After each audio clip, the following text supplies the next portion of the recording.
الرجيم الحمد لله رب العالمين الرحمن الرحيم مالك يوم الدين إياك نعبد وإياك نستعين اهدنا الصراط المستقيم صراط الذين أنعمت عليهم غير المغضوب عليهم ولا الضالين آمين. Amin, amin, amin, ya Rabbal Alamin. To start the event, we will now have the guest of honor, Yang Berhormat Dayang Khairunisa Ashari, to deliver her opening speech. Okay, can you hear me? All right. Okay. So, Assalamualaikum warahmatullahi wabarakatuh, and good afternoon to everyone. First of all, I would like to welcome everyone here for participating in our first virtual talk on veganism. I believe it will be an insightful and engaging sharing experience by our speakers. Secondly, I would like to express my sincere appreciation to all of the committee members who generously helped us to make this event come together and become a success. We could not have done it without you, and of course to all of our partners as well. So thank you to our speakers, Adriana, Sid, and Zubaida, who will share their journey, thoughts, and experiences going vegan with us. My appreciation as well to all the attendees for being here today for this virtual event. We are very, very grateful for your presence. In today's forum, we will be discussing veganism, specifically in Brunei. The vegan lifestyle is uncommon and a new concept, especially to Bruneians.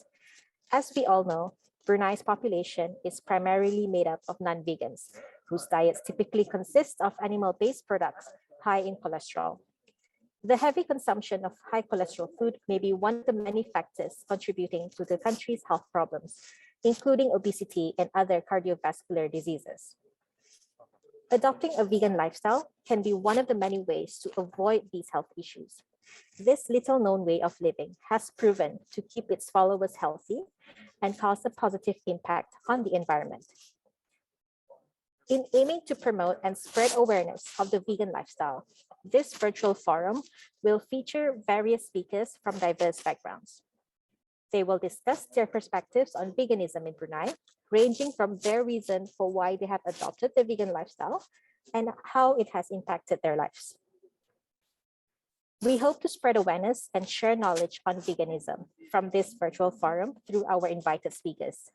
They will share their tips with individuals who are interested in adopting the lifestyle. Moreover, this virtual talk will help individuals of all backgrounds better understand the benefits and reasons to go vegan, hopefully creating a collective community surrounding veganism. The forum will cover 3 significant aspects, which include, number 1, the impacts of veganism on the environment, number 2, the health effects of veganism, and finally, number 3, leading a vegan lifestyle in a country like Brunei. By the end of this event, I hope you will gain new knowledge and better understand the vegan lifestyle. Before I end my speech, I would like to introduce our host, Shabil Shahmi bin Shamsul Baharin. He will be assisting the floor of discussion with the guest speakers and the question and answer sessions throughout the forum. Thank you once again to all the guests today for your presence. Wabillahi taufiq wal hidayah. Wassalamualaikum warahmatullahi wabarakatuh. Back to you.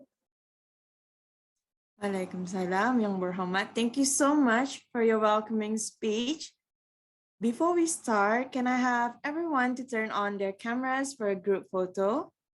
I give everyone a minute to get ready. All right.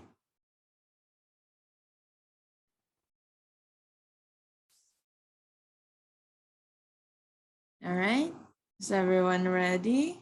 Let me go through. Okay, I guess slide 1 is everyone's ready. Slides 2 and slide 3. Okay, so I'll start, right? So for slide 1, on the count of 1, 2, 3. Okay, so move on to slides number 2. On the count of 1, 2, 3. And then for slide 3, on the count of 1, 2, 3. Okay, all right. Thank you so much, everyone. Now, I will pass the floor to our moderator to start for today's event. Shabil Shahmi, you will now have the floor. Hello, everyone. Thank you, Rabi. Hello, my name is Shabil, and I'll be the moderator for today's session. So for today's topic, it's something that I've always had a fascination for because I'm pretty sure everyone knows that diet plays a huge role in our lives, whether it's regarding health, beliefs, religion, and more. Not only that, I also believe that it's also becoming more critical, even more critical role in combating climate change, which we will discuss today. So before we kickstart today's event, let me just clarify that this session, this virtual talk, does not represent any associations or organizations, and it only reflects the participants' point of views. We apologize in advance if we might say something wrongful or offensive, maybe on purpose or not. So the objective of this talk is to promote awareness regarding veganism and to instill interest amongst the people out there to learn and understand more about veganism, specifically on the three topics which we will discuss today. And those topics are, the first one is the impacts of veganism on the environment. Second, the impacts of veganism on health. And last one, the leading a vegan lifestyle in a country like Brunei. Also, we will be having a Q&A session at the end of the sessions. So if you guys have any questions, so just feel free to ask later on.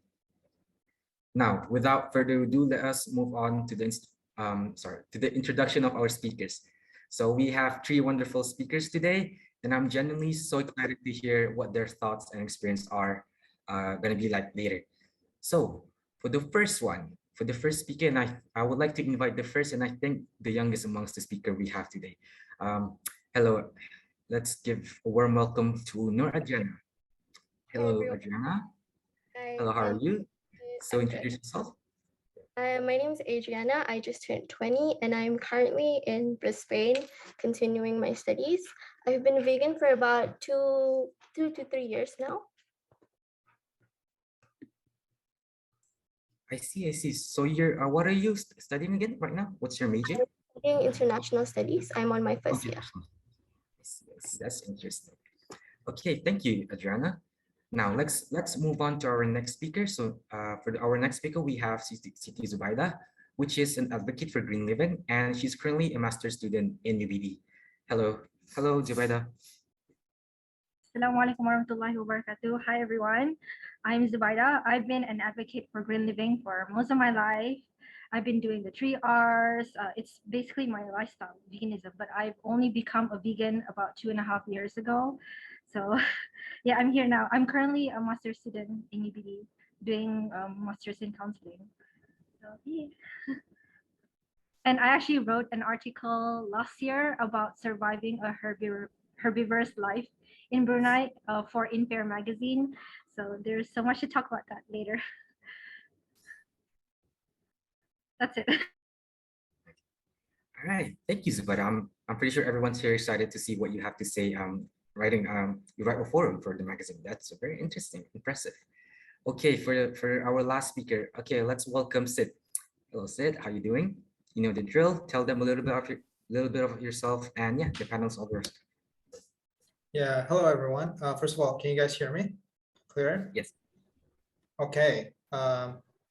So my name is Sid, and I've been a vegan for I think over 1.5 years. I'm not too sure. I turned vegan 29th October 2020, so right before my birthday, and I annoyed a couple of my friends because we're supposed to have dinner, lunch, and then I turned vegan, so they had to change the plans. So yeah, that's my story. I've been vegan ever since.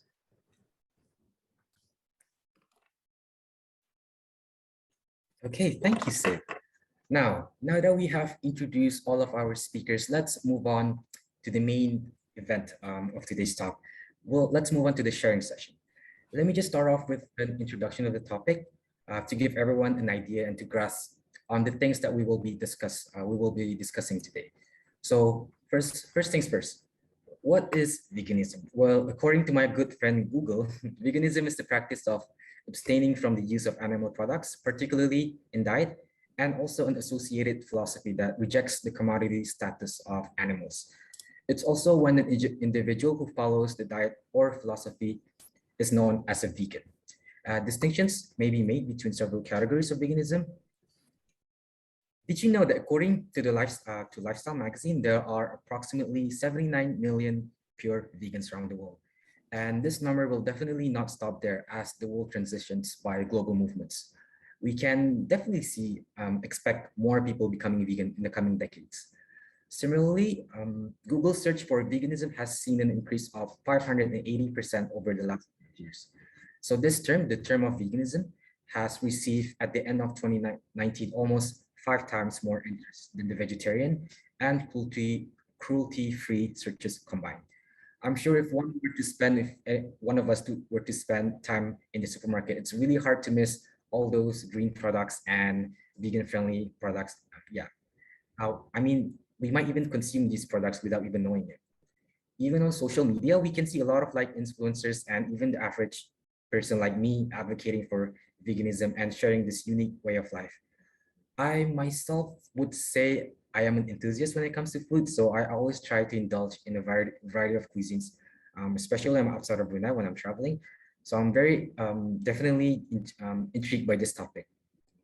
And I'm sure all the speakers that we have in line today can help us understand these better. As I've mentioned earlier, we will be focusing on 3 main topics.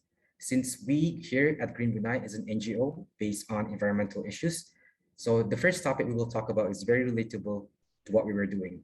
So the topic is the impacts of veganism on the environment.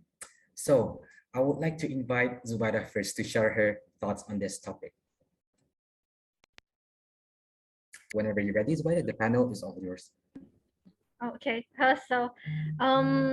so before I start becoming vegan, I actually read the reports from United Nations IPCC. For those of you who don't know what IPCC is, it's the Intergovernmental Panel on Climate Change. And what struck to me is about they did this whole research about they compared 8 plant-based diet was the most sustainable and is the best for reducing carbon emissions. It revealed that the less animal products consumed, the more sustainable a diet becomes. And this is because animal agriculture is the leading responsible for at least 14.5 to 18% of global greenhouse gas emissions. So switching to a plant-based diet could reduce gas emissions by 73%. It's actually animal agriculture is actually the leading driver of deforestation, soil erosion, water pollution, and land use. And then I've also read something about the Amazon rainforest, the fact that it emits more carbon dioxide more than it absorbs, which is fascinating to me because it's actually a rainforest. What? And 80% of it is specifically used for cattle ranching. And the other 20% is used for soy. And people would argue that soy is what humans consume, but the thing is that the soy produced globally, 80% of it is used for animal feed to produce meat, dairy, eggs, and cooking oil. So what's interesting is that you would consider that land animals is the only driving force of climate change. So a pescatarian diet is okay. That's what I thought at first, but apparently not. So I also watched, if you watch this documentary, Seaspiracy on Netflix, you will find that 70% of microplastics found in the Pacific Ocean are fishing related. And there's this fishing method called bottom trawling, which produces the same amount of carbon as air travel. So 1 to 2.7 trillion marine animals are killed in the same year. 60 billion land animals are killed to meet the demands of food consumption, for our food consumption. And for what demands? Sushi, apparently. So that's why I became a vegan. I was like, okay, at first I thought, oh, pescatarian, I don't need to eat animals, that's fine. But apparently we have more carbon emissions as well in the sea. So that's not. So that's all from me.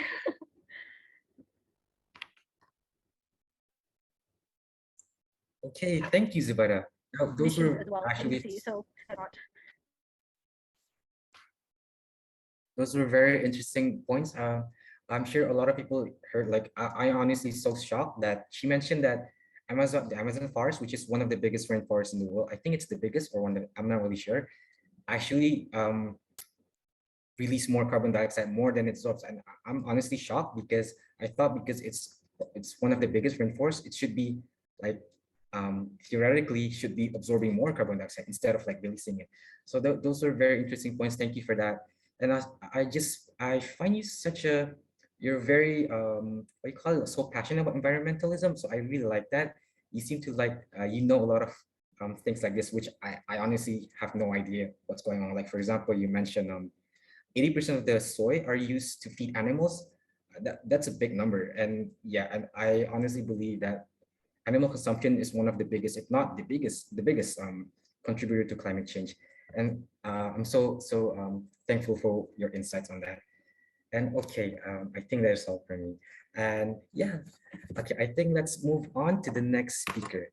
So, hello, Sid. Would you like to be the second speaker? Whenever Hello, you're ready. Shawal. Yeah, hope everyone's okay. So yes, as Zubaida mentioned, she mentioned, she referenced great articles. Those are very eye-opening numbers. So before I proceed and elaborate further on my part, I would really urge everyone to do their own research, because this is going to be a 2-hour talk and we won't be able to go into depth. And there's, oh my God, there's so much to go into depth about, and it would be really eye-opening. So what I would suggest is after this talk, maybe do your own research, find reports to read, and I will even send you a link. This is a short link by one of my favorite YouTubers. I will attach this in the chat box. It's just about a 10-minute video, but it mentions all the important stats, like something that Zubaida mentioned as well. So really urge you guys to do that. So on my part is this. It's very, very clear that our diets are very detrimental to our planet. And it's the second largest driver of global warming and climate change. So if we can understand that, if we can understand that animal agriculture industry is also the leading cause of deforestation, water and air pollution, and biodiversity loss, we can safely say that this industry is extremely damaging to our planet, our only planet. So now that we're aware that the destructiveness of what we categorize as food, or like what's on our plate, is to our environment, we should try our best to move towards a vegan diet. It becomes sort of an obligation for us to move towards a vegan diet. So let me give you an analogy so that it's applicable in real life. Let's move away from the vegan diet for a while. Let's say you're at a beach or at a river. Let's say you're at a river, you're at a picnic spot, and then someone is carrying loads of plastic trash, plastic waste, right? They're carrying it to the river, and then you just look at this person. And then there is a big, bright bin, recycling bin, that says, put your plastic waste here, or, recycling plastic, something related to, there's a big bin. This person looks at this bin and then proceeds to go ahead and dump the trash into the river. What would you say? Like, wouldn't you feel frustrated? You would feel extremely frustrated because there's a bin conveniently right there, but they are proceeding to dump their trash into the river, which will definitely cause pollution. So this is how it feels like. We know that this diet is very, very destructive. And here's the thing, the three of us here, we pretty much go to the same grocery stores that you guys go to, right? We go to the same places, we buy the products from the same places that you guys buy. We just buy something different. And just that little choice, that tiny choice, makes a whole lot of difference, is what I'm saying. So in this case, we have that plastic bin right here. We're just proceeding to throw our trash into the river. So we need to have a good justification for us to do that, to realize that there is another option, but still going ahead and choosing a more destructive path for our environment. So that's why I think it's a real obligation. And, most of us, we feel useless when it comes to making a positive impact. We don't have the power to reform governmental laws. We don't have the money. We're just a bunch of young people who are really passionate about environment. And all I'm asking you, I'm not asking you to plant thousands of trees. I'm not asking you to install solar panels or hydropower in your house. I'm not asking you to worship Elon Musk and buy a Tesla. I'm just simply asking you to reconsider what you eat. We can make a change from our plates. It's as simple as that. When you stare at your plate, it's not just food, it's environmental destruction. We have proof for that. So yeah, reconsider our choices and it will help us out way like in a way positive way in the long run. That's all I have to say. Thank you.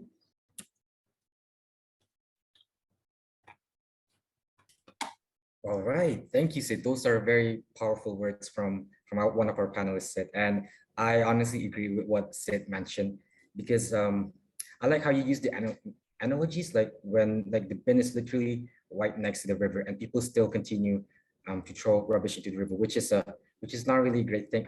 Definitely it's not a great thing. And I like how it's, you know, you're making the story more relatable, and it makes me open my eyes more.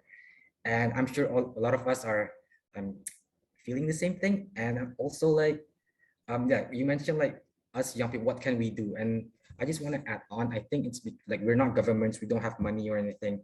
And I think, yeah, it's partly true, but like one person can't really do much. But if we all just get together, I'm pretty sure we can achieve amazing things. And yeah, well done, Sid. That was amazing points for me. All right, thank you, Sid. Now, let's move on to our last panelist. Hello, Adriana.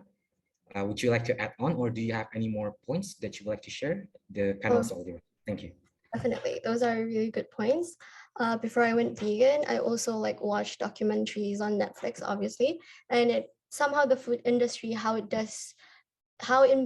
impacted the meat was not how it didn't live up to me. So I just tried the vegan lifestyle and it worked out for me.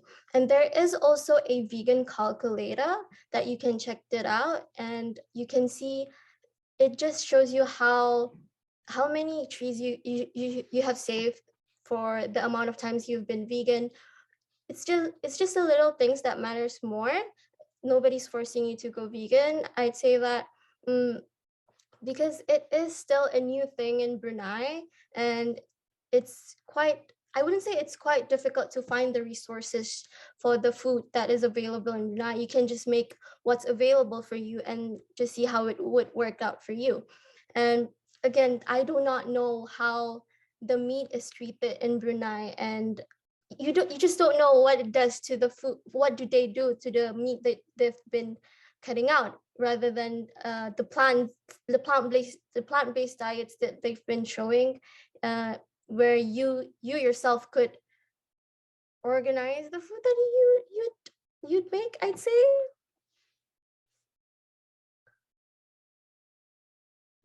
And you could also like check how much carbon dioxide and the amount of trees that you've saved through the vegan calculator. I think that's all for me, because I didn't really go vegan for the environment, so I don't have much points on that. Yeah, I kind of get what you mean. Thank you, Adriana. I kind of get what Adriana means, because I think for Adriana, her reasons were more like, if I'm not mistaken, forgive me if I was mistaken, you just wanted to try it, right? Yeah, I just wanted to try it out after watching some documentaries. So I didn't really go vegan for the environment. Yeah, it's like something more like trying something new. And I think your situation is so much relatable to a lot of people out there. Yeah, definitely. Yeah, so I think maybe like later, maybe you can talk about like talk about more about that. Also, I like how you what do you call it? Like you told people like how much trees you can save by. Oh yeah. That kept me going, actually. It was like, oh, this is kind of fun. Let's see how it can last, how long it could last. Yeah, so that's very interesting. Thank you so much, Adriana. Okay, thank you so much, everyone. You guys did great, and I'm sure a lot of us have more insights on like how much impactful like our food can be to the environment. Okay, now moving on to the next topic. So the next topic is the impacts of veganism on health. Now, I know it's a no-brainer that health is very important, it is such a crucial aspect for us humans, as it literally overshadows every aspect of our lives, where it can affect like stuff like the things we can do, our quality of life, and more. There is this saying that I've always admired. The saying is, health is wealth. And I genuinely do believe health is one of the most valuable commodities out there. I do believe it's more valuable than gold, more valuable than diamonds. It's even more valuable than Bitcoin. And I think that's enough from me. So now can we have, okay, so let's start with Sid this time. Okay, Sid, let's give it, just give your insights on the topic, which is the impacts of veganism on our health. So Sid, the panel is all yours. All right. So when it comes to veganism and health in general, for people who are not vegan, the public, there's usually two perspectives, as I've seen so far. One is that people assume as long as it's vegan, it's going to be the most healthiest thing ever. And the other, they think all vegans eat is grass and vegetables, and they're all malnourished. So that's what people think. It's this one or that one, nothing in between. So firstly, let's talk about the assumption that if it's vegan, it's going to be healthy. So a vegan diet, when it comes to diet, not a philosophy, it's just like any other diet. It can be really healthy. It can be really healthy if it's balanced and you eat enough and you eat a variety of foods to sustain yourself properly. But with that being said, everything that's vegan is not healthy. Like, for example, I could give you Oreo. Oreos are not vegan. I mean, Oreos are vegan. I'm sorry. Oreos are vegan. Coca-Cola is vegan. Indomie is vegan. And there's a ton of processed food that is completely vegan. But if you consume just that, you could technically call yourself a vegan, but you can't call yourself healthy. So there's that. Veganism can be healthy, but it has to be properly, balanced out, and you have to eat healthy in that sense. And as for the second part, people think, vegans are malnourished. Where do they get their protein from? Where do they get their B12? If you're a vegan, again, they ask me the number of times I've been asked, oh, where do you get your protein from? I'm pretty sure Zubaida and Adriana can relate to this. So one of the things that you should know, there's a study by the Academy of Nutrition and Dietetics. It's the world's biggest nutrition, organization, arguably. And they state a well-balanced vegan diet is completely adequate for all stages of life, meaning it's okay if you're an infant, if you're going through pregnancy or old age, it's completely adequate for all stages of life. So the notion that a vegan diet will cause you malnourishment is completely wrong. And another thing, there's this documentary on Netflix. I hope it's on Netflix, or I saw it on YouTube actually. It's called The Game Changers. So The Game Changers, it's about this one guy. He's a martial arts trainer, I think, but then he gets injured, and then he's researching ways to boost his recovery. And then while doing that, he stumbles across, plant-based diet, and how it's actually a myth that you have to eat meat and you have to eat animal products in order for you to be strong and healthy. But it's really interesting, and it's produced by some of the biggest names out there. Arnold Schwarzenegger, Jackie Chan, Lewis Hamilton, 7 times world champion, F1 world champion. He's actually vegan. Chris Paul, legendary basketball player. So there's even this one guy. He's the world's strongest man. Again, for people who say vegans are malnourished, he was the world's strongest man. That dude was a vegan. That dude was vegan for like 12 years or something. He's still vegan, but while he was the world's strongest man, he was still vegan. So if that doesn't prove it, I don't know what will. So there's that. Definitely watch that documentary, check it out. And another thing I want to briefly mention, when we talk about health, we don't, we can talk about consuming and things like that. What we need to mention, and this is very relevant in this day and age, unless, you're living under a rock, the pandemic, the global pandemic that we are going through right now. It's a zoonotic disease. What it means, what a zoonotic disease means, it's transmitted from animals to humans. So zoonotic disease is this. So we know COVID-19 is in fact a zoonotic disease because it's not limited to humans. Other animals catch it and we kill them in millions to get rid of this And this is not the only zoonotic disease we've experienced. H1N1, swine flu, and bird flu. There's another disease that affects your brain. It's called mad cow disease. It's from cow farms. You know, the common influenza, it's even traced back to a pig farm. So animals, meddling with animals is no normal business. And factory farming, these animal agriculture industries, is a cesspool of bacteria and viruses. So again, this leads to my next point, which is antibiotic resistance. So what it means is that in the future, it's already happening, but in a few years, we will witness people dying from catching the common flu or the common cold because their body no longer accepts antibiotics. This is because about 80% of all the antibiotics produced in the whole world is dedicated towards animal agriculture industry, because, you know, the practices are very, very, very bad. And it's, again, as I mentioned, it's a cesspool of bacteria and viruses. So they need the antibiotics, and they feed these animals with antibiotics so that they don't, you know, make up another pandemic. So it's been happening for years. So these bacteria and these viruses, they get very, very resistant to these medicines. And we technically eat those same antibiotics that the animals do. So in turn, we get attacked, and they're resistant to the same antibiotics that we consume. So these two things, zoonotic diseases and antibiotic resistance, I would highly recommend you guys to check it out as well. It's very eye-opening. So yeah, that's it from me as far as health. All right, thank you, Sid.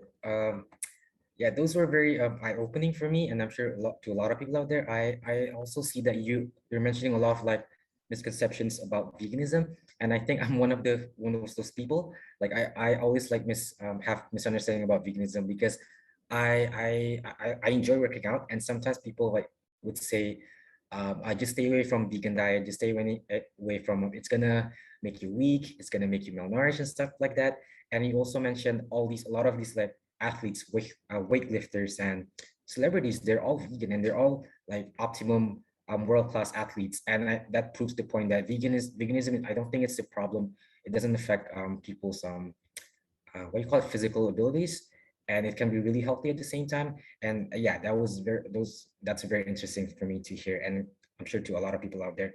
And you also mentioned all these like not only that it affects what you call it, health, it's also in terms of like we call it like diabetes and stuff like that. It's also like can brew some kind of like diseases, like all the diseases that we zoonotic have. disease. Yeah, Zoonotic like disease. Yeah. zoonotic. Yeah, zoonotic disease. Yeah. Yeah. It's the pandemic. It's the COVID-19, man. Oh, I see. I'm sorry. I don't really know what that means. Animals.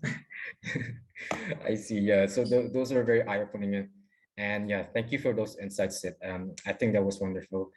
And okay, now let's move on to our next speaker. And I would like to ask Adriana to present to add on more points, or you have more your own points. So yes. So Yeah, definitely. to do so. From my own personal experience, after I skipped after I moved on to a plant-based diet lifestyle, I don't know if you guys get this, after you eat meat, there is always an after effect in your stomach.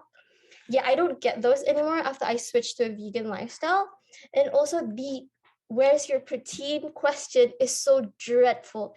Every single time I attend an event, I hate that question so much. Like there's so much protein resources that you can get, even if you're not vegan, even if you're vegan. So I hate that question so much. It is so dreadful. And I also agree with Sid, where vegan does not equal to healthy, because every time we pass by, my friends and I pass by a dessert store, oh, there's a vegan donut, it's healthy. It's not. It still contains sugar. So I don't get why there is always a misconception with the word vegan. They always correlate the word vegan with healthy, which is definitely a misconception. So yeah, definitely. It also, for me, after I switched to a vegan lifestyle, my acne is not as bad as it used to be. and I don't really get bloated. That's just for me. It might be different. It will be different for everyone. So disclaimer alert on that.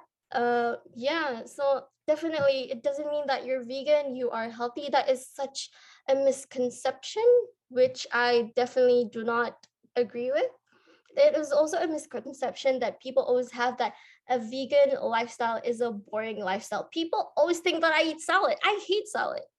I hate salad so much. So every time people be like, "Oh, you're vegan? That's kind of boring. That's kind of sad," which is a bad misconception, because being a vegan does not have to be boring. You just have to be good at it. You just have to know, and you just have to plan your meal plans. You just have to plan your meal. It doesn't have to be boring. It definitely impacted my health in a lot of ways. I used to hate tofu.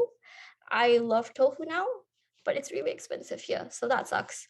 What else is there? It's just, there's a lot of things that you can compromise with a vegan lifestyle. I don't miss chicken as much as I never really miss chicken, I'd say. I did though try a lamb last year because my mom tempted me to do it. So I ate it, but it didn't do well to my stomach because I think my system was really used to the vegan lifestyle. So I guess that opted me to keep going with the vegan lifestyle, and I probably won't ever go back to consuming meat because it just doesn't do good to my body. And I also agree with Asid's list of athletes, because I also enjoy working out, and I thought I wouldn't be able to do so because of the protein that I consume. But you just have to get enough protein through tempeh, tofu, falafels, chickpeas. There's so much options. Exactly. There's a lot of ways to cook tofu. Yeah, that's not boring. Definitely. I agree on that. It's just nice. You don't have to for chicken always. There's this fried oyster mushroom, and I love fried oyster mushroom. And it's amazing. Like you can still get your Korean fried chicken, a vegan one. You just have to be smart with how you Google it. Yeah.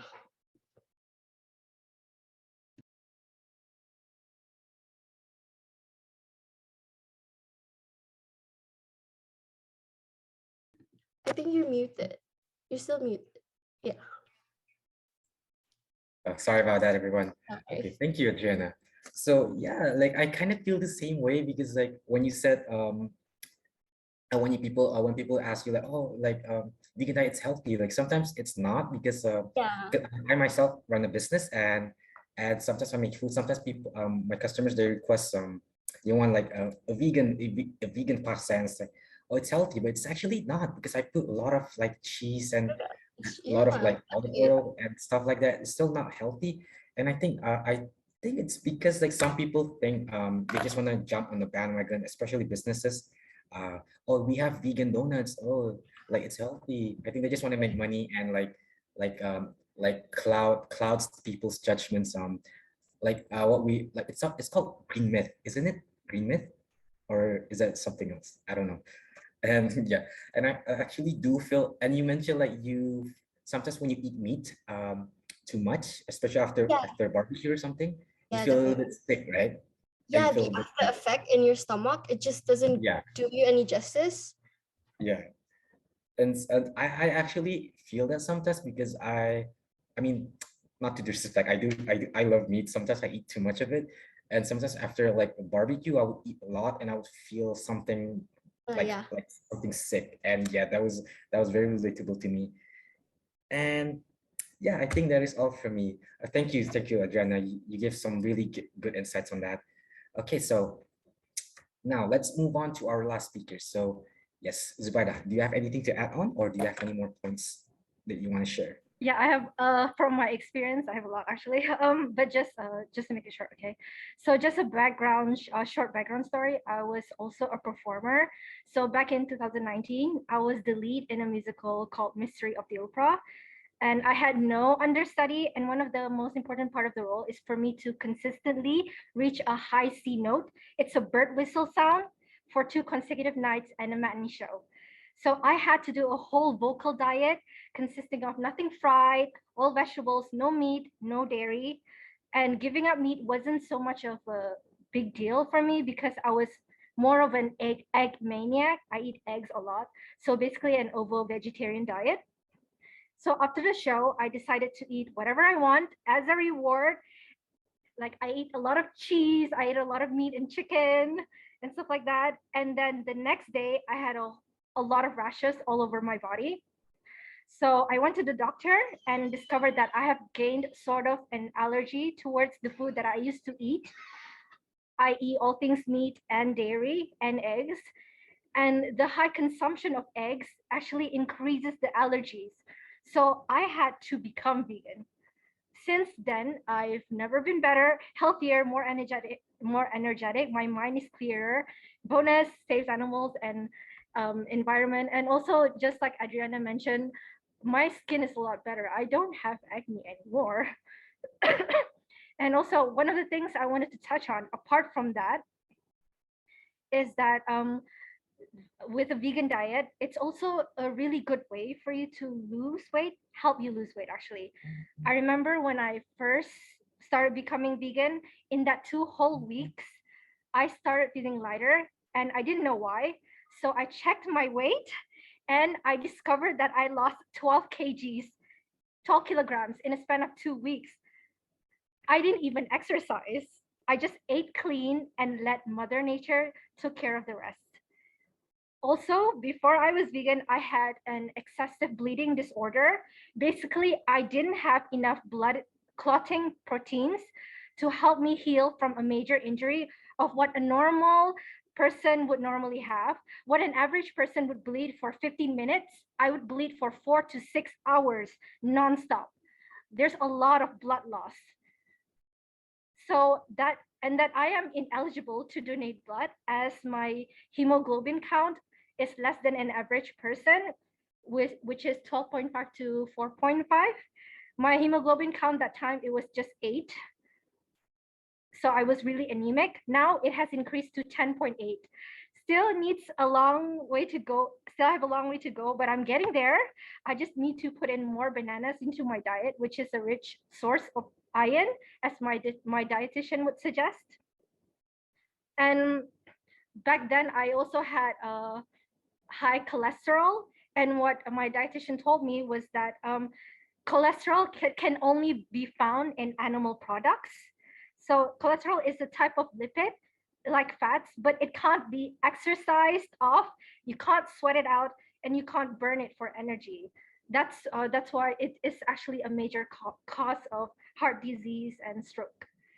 So my cholesterol level has gone down low, which is better right now. That's why I'm a bit healthier.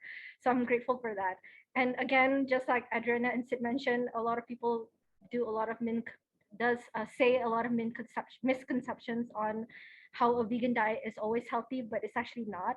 It can be healthy if you stick to the greens and nothing fried. But other than that, a lot of the fast food is actually really unhealthy, and the amount of sugar. That's all from me, actually. Thank you. Okay, thank you, Zubaida. As you all have heard, like Zubaida mentioned a lot of good points about health on veganism, and anyone who wants to lose weight can maybe like take note on what Zubaida has said just now. And yeah, those are very useful points. And I just want to ask Zubaida, like so I actually, because you mentioned about like the something blood, right? And from my knowledge, Blood I think count, blood hemoglobin count. yeah, Hemoglobin count. blood count, right? Because generally when I think of blood count, I think of like you get more blood when eating meat, and you said like by eating more vegetables, it can do the same. Can you explain Bananas. Oh, bananas. Oh, Bananas. I see. Okay. High, rich in iron. Bananas, pomegranate. I don't know how to pronounce that. And apples, but I hate apples and I hate pomegranates. So banana is my only option. You have to check with your dietitian or your doctor. I actually meet up with my GP every few months, so that's how I know like my progress of health to the nearest clinic. I see, I see. Okay, so those were very interesting. Now, before I move on, does any one of you, one of the speakers would like to add on, or do you guys have any more points that you want to say before we move on to the next topic? I also actually developed a tuna allergy after, I think after a year of being vegan. And then I then craved for eating tuna, and then I tried tuna and I developed a tuna allergy, which sucks really bad because it's kind of nice, but knowing that I developed it, so I kind of stopped eating tuna because allergies, which sucks, honestly. But I guess it kind of makes your vegan lifestyle or journey easier because you can consume it because of health reasons.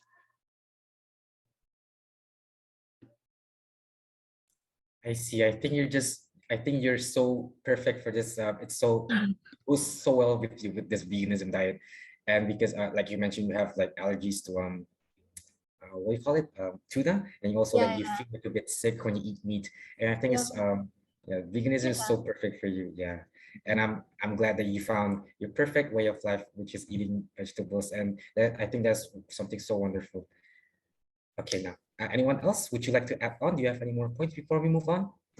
Yeah, I would like to add on a bit more. Yeah, like as mentioned by Adriana and Zubaida, there are actually, a lot of people here in Brunei or have been in Brunei. So just a little bit of context. When I first became vegan, I felt so alone because when you become a vegan in Brunei, it's more than likely that you're the only person who you know is a vegan. So I had literally no friends who are vegan. So Adriana and Zubaida, they're actually people I met on Instagram. I just, I DM them because I saw them, they're leading a vegan lifestyle. So I just DM them.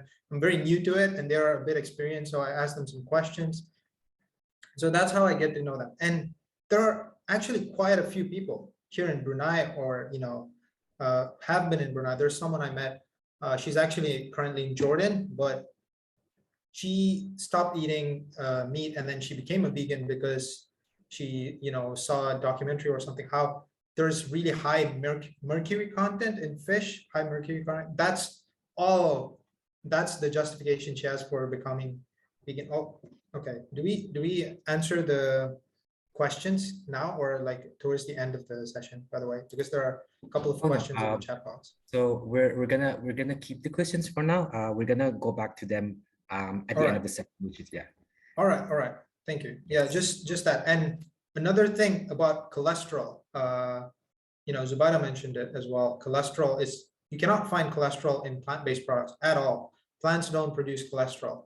So there's even this one YouTuber, his name is Dr. Mike, if I'm not wrong. He's really popular. And he recently was diagnosed with really high cholesterol. So the thing he did right away was he switched to a plant-based diet. He was on a plant-based diet and his cholesterol just dropped. It just dropped right away. And there's this another person on Instagram I met. She's vegan as well. She's actually local. The reason she went vegan was because her doctor diagnosed her with really high cholesterol. Some of the side effects of high cholesterol: heart attack, potential heart attack, cardiac arrest. So definitely something to consider. Plants don't produce cholesterol, zero cholesterol. If you're a vegan, yeah.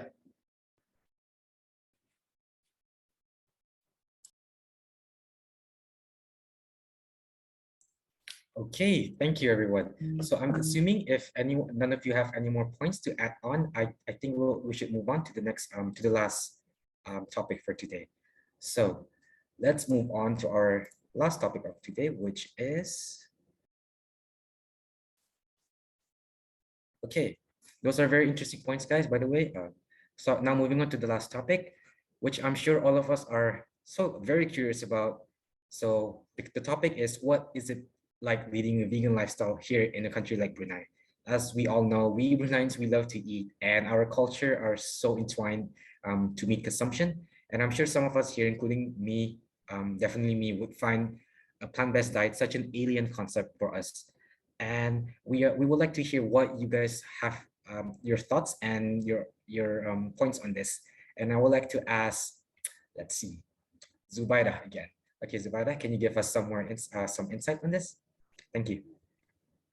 Okay, as I mentioned before, I wrote an article last year about surviving the herbivorous life in Brunei. It was mostly about the importance of food culture in Brunei, that our participation is crucial in order to survive. And it can be difficult if you are vegan, but not impossible. So there are cases where vegans would go out with their friends at a restaurant and not eating anything.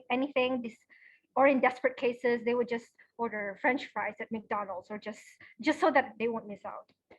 So in a non plant-based diet, in a non plant-based restaurant, the thing is, you don't have to be afraid to make requests. One point is that restaurants and catering services run on hospitality, and they must abide by food requests in case of allergies, which could potentially kill a person. So making a few requests is no harm done. So in normal restaurants, I would usually order fried mee mamak with only vegetables and some tofu, and sometimes fried noodles with vegetables and tofu with no oyster sauce. And don't forget to mention no eggs. And another thing is, restaurants with hot pot is the best way to go because everyone can customize their favorites. I would order the tomato or miso soup and drown in as much as vegetables I want with fuchok as protein, or tofu, which is my favorite. And then most bubble tea cafes and coffee shops now offer plant-based milk substitutes as well, which is no biggie. Like, no problem in making that request. I personally like black whale, just a personal reference. And then in Gerai or night market, there are plenty of options as well. Like, there's the glorious chingdol, but you have to check because sometimes they put cow milk now. I don't get it why, but instead of the original coconut milk. And there's chuchur pisang, come on, it's fried banana, or other fried fruits like sweet potatoes and yam, right? There's a lot of options. And then for groceries, I actually plant my own vegetables. Tomatoes are actually the easiest and fastest to grow. My tomato plant grow for 2 weeks. I already got tomatoes in my hand after 2 weeks, which is amazing. It's really fast. I didn't even know it was that fast. And then I also have bell peppers. Watermelon takes years to grow, but it's fine. Other vegetables and tofu and tempeh is sourced from a local market near where I live. So I only spend actually about $10 per week just for my own food consumption. I actually save more money than I do before I was even vegan. And I know, like, a lot of people think veganism is actually for the privileged, like you have to be rich. But those are people who buy, like, the frozen foods, the plant-based frozen foods. But for me, I make everything from scratch, and I love, love, love cooking. So that was not a big deal for me. And I actually love to invite my friends over. Well, not now, obviously, because of COVID-19. But before that, I love hosting, and a lot of my friends always eat my vegan food, and they're usually surprised, like, are you sure this is not meat? Are you sure this is chicken? Are you sure this is like cheese, real, and not real cheese? This is vegan. I was like, yeah, it is. Like, you're a genius. And then they would say that, you know what, I think vegans are actually scientists as well, because they mix a lot of these ingredients, like chemical, like, and then make it into something that's really what an animal product is, but it's not. It's all plants. And I agree with that. We are kind of scientists in disguise, I guess. So yeah, that's all for me.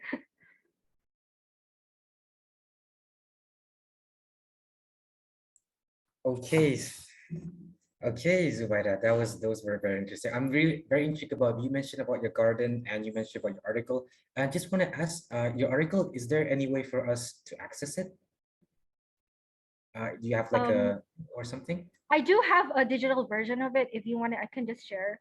Yes, just set it maybe to sit, and maybe we can post it on our story on Read Night, and maybe people can have a read. Oh, okay, and sure. just send it to sit. Yeah. Okay, Alright. sure. I think it will be great for people to read about it. And also, like, about your garden. Oh yeah, so I'm kind of like thinking, because I've always wanted to start my own garden. I kind of do, but it's kind of like it's not really mine, it's my dad's. So but I want to start my own. Like, so is it really that expensive? Like, do you have to buy a lot of things, or is it really cost effective? No, it is. It's cost effective. So what I did was when I bought my tomatoes, I bought the tomatoes from a local market, and then before I eat them, you know, there are the seeds inside the tomatoes. So I actually Yeah. plant those from what I bought from the market. I don't have to go to like a garden market or anything. I just use the The one you eat. actual tomatoes, yeah, from what I eat. Just save that and then I plant it. And the thing about me is where I live is I live near a jungle, so there are a lot of monkeys. So a lot of my garden is usually ruined because they eat a lot of my stuff. But I made this great idea that I actually plant in a cage so that they won't get access to my food. So all my plants are in a cage actually, so that the monkeys won't take them, because a lot of my plants before this, it was eaten by monkeys. I had longans, I had rambutans, they're all gone. But yeah, I learned my lesson. I think, yeah, there's a monkeys can be a bit problem. Even my dad, he's always like really pissed when the monkeys like eat our fruits and stuff like that. And yeah, and also like because a lot of, for me, when I go out, like I see all these they call it restaurants, they're offering vegan solutions, options for people, but it's also like usually so expensive. And like a $12 salad, like a $20 salad, like I don't get what's the deal with those prices. And like, as we all know, I'm pretty sure vegan is not really super expensive, but I see all these restaurants, they always like jack up is it the jack up the, they jack up the price, or is it genuinely expensive? Since you mentioned about I gardening, think, right? okay, so I think it's the same as when you sell something craft handed. Like if I sell like a crochet bag, it would be really expensive because I took the time and effort to make it. It's just like a plant-based food, like a plant-based proteins, like a chicken alternative. You actually make that. It's not available, readily available like a normal plant. Like, so for example, if I have tofu isn't just tofu, you make tofu. So we are actually paying for the effort as well. It's not just the item itself, you know what I mean? So like as soon as I became vegan and I started like doing all this vegan alternatives, I realized I had the same concept as well. It's like, why is this expensive? It's just plants, you know, why? And then when I started making my own, I'm like, okay, it takes a lot of effort. I get it now why they make it this price, because I wouldn't I wouldn't spend so much time on this just for $2, you know what I mean? So yeah, that's all. All right, thank you for answering my question. Those were very interesting, and I'm sure a lot of people here learned a lot. And yeah, like looking forward to see your garden in the future. Like maybe you can post it on your Instagram or something like that. And I just want to add on. Actually, we here in Brunei, we have a project going on. This year, we're supposed to have plant our own garden. So I think that's a very relatable to us. And yes, so guys, we're gonna take note, and maybe we can learn something from Zubaida. Okay, so move on to our next speaker. So I would like to invite Sid. Hello, Sid. You may turn on your mic and you may do your thing. Yeah, so yeah, a lot of what Zubaida said, she covered a lot of the things. But one of the things that when I personally went vegan in Brunei, you know, growing up eating meat. Okay, so to give some context, my parents, both of them are vegetarian actually. So my dad has been vegetarian since his university days. So about 40 years, 40 plus years, he's been a vegetarian. And my mom has been a vegetarian for about 15, 16 years. But you would think they would be okay, tolerant of a vegan diet. You would think that, you know, because they're vegetarian. But no, I grew up eating meat. I grew up eating chicken, everything. They know that. You know, when I came to Brunei from India, I actually gained so much weight just from eating KFC, Amco, and everything. I was obese as a child. So it was in my, you know, it's normal for me to eat this way. But my parents were so against it for me becoming a vegan because it sort of affected them in a way because, you know, we're in the same household sharing eating different meals during dinner time or lunch. You know, we're sitting at the same table, but we're eating different things. So it took quite some convincing from my part, because, you know, even though they're vegetarian, they eat eggs and they eat a lot of milk products, especially Indians. They eat a lot of milk products. So that was really hard for me in that sense, convincing my parents. Other than that, going out with my friends was, yeah, as I mentioned at the beginning, I turned vegan right before my birthday, and we, in the circle of friends, we usually go out to lunch whenever that one person has a birthday. And I sort of annoyed my friends in some ways. Like, they weren't annoyed, like they didn't explicitly say they were annoyed, but I could tell it is sort of a, you know, inconvenience for them. So it's that, like, if you want to eat out with me, it's sort of like they have to look out for me. Like, they have to make compromises and, you know, eat at a place where it's accommodating for me as well. So that's definitely something. And you feel bad, you know, like if there are 5 people and you're the only person who's vegan, it feels kind of difficult to ask them to, you know, can you go to this restaurant for me? Like, you know, it's kind of difficult. That's something. And yeah, eating out is hard. That's about it. But again, as for grocery shopping, it's very cheap. It's very cheap. Like, I think, and there's another misconception about veganism. Like, you see veganism in the West, you know, you see it like as a whitewashed concept, the veganism. Like, they eat mock meat, they eat you know, these ice creams, everything that resembles like the non-vegan lifestyle. You rarely ever see people eating tofu and like the nitty-gritty vegan lifestyle, like, you know. So people have this conception that you have to buy these mock meats, you have to buy these, you know, really expensive vegan products that are like $12, $20, as Shabal mentioned. So there's definitely that misconception. No, you don't need to. You can get alternatives here. You can make your own alternatives, which are very, very cost effective. And Zubaida, if you go to her Instagram, she makes a lot of stuff. I was even Zubaida and Adriana, she was even selling mac and cheese. She was selling mac and cheese. She was selling other stuff that she made, which was amazing. I didn't get to try Adriana's one, but Zubaida makes a lot of things. You know, I'm really envious. I'm not a very good cook. I have to rely on basic things like stir fries and stuff. But yeah, and I don't go to Super Safe. I don't go to Super Safe. I don't go to expensive grocery stores. I go to Waho. I go to SKH. You know, again, as I mentioned, I go to the same places that most people go to. It's very affordable in Brunei. And another thing that I noticed after going vegan, you will become a master at reading ingredients. If you buy a product, you will turn it like, it's like, it becomes sort of an instinctual thing. You buy something, you grab it, and then you turn it to the ingredient section. You just turn it and then you go through it. Is there anything non-vegan? Is there anything non-vegan?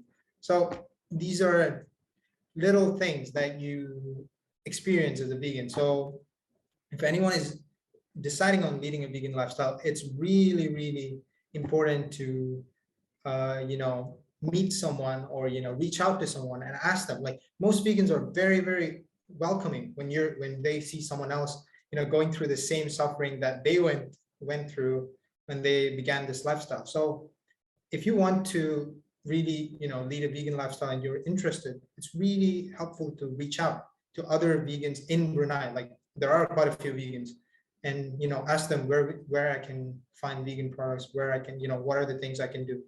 So yeah, there are a lot of details, I guess.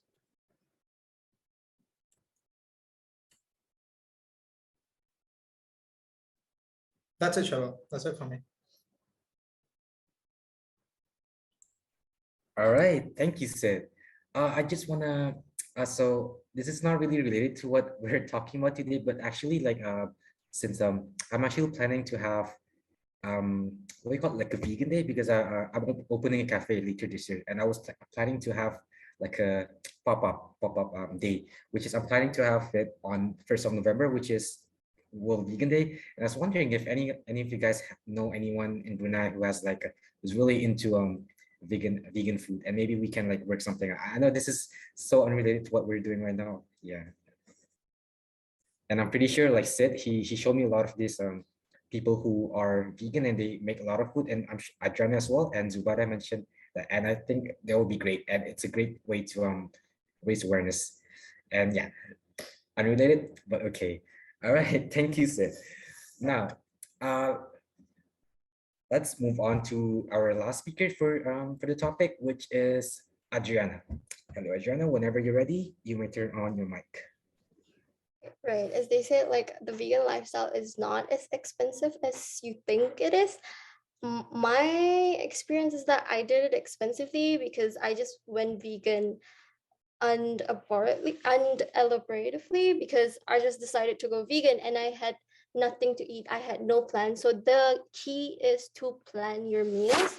I do sometimes go to Super Safe because they have like quite a lot of vegan options. But as per long as you avoid the frozen food, you definitely can get it at a very cheaper alternatives. You definitely can make your tuna through chickpeas. There's a lot of videos on YouTube that you can Google, and they have like a lot of recipes that you definitely should check out. I would, as Zubaida said, that when you eat out, it's like your number one best friend when you eat out. Your vegan food when you eat out is noodles because it's so easy. So you can just open it. Definitely ask for no egg because they always give eggs, which is a hassle to move it, especially because you don't want to inconvenience them.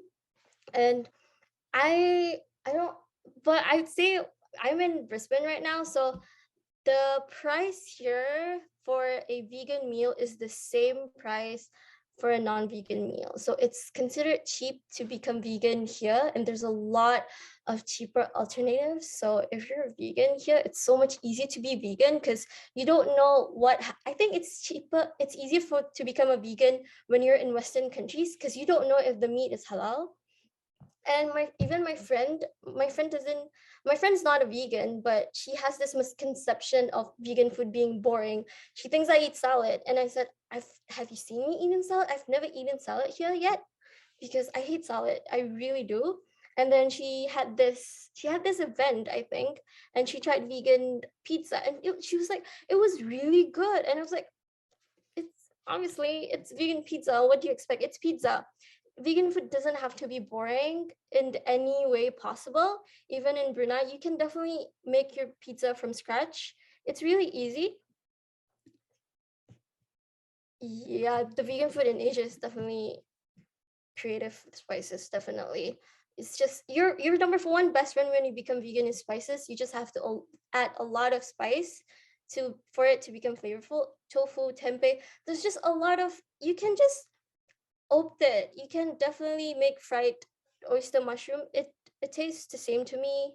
I can't really tell the difference. My parents are also not vegan, so they're like Sid, it was really hard to convince my parents. But eventually we had like this thing where I make them vegan food once a week and they really liked it. So yeah, definitely you can easily be vegan very cheaply in Brunei as long as you avoid the frozen food, but it takes a lot of time it's very time consuming, and you can just try, it's try and error. So definitely you can just Google it, just go on YouTube and make notes on it. It's easy, it's easier set, it's easier than it's expected. People exaggerate it. People definitely exaggerate it because every time, I think there is also a misconception for the word vegan being seen as a fancy word. So they think, oh, vegan, it's expensive. Why do you want to go vegan? It's expensive. But again, as long as you avoid the frozen food, you're all good. It's just a lot of seasoning, a lot of spices. Your number one best friend. If you're really lazy to cook, just make noodles. Just make garlic noodles. It's so good, and it's vegan friendly for non-vegans or vegans, I'd say.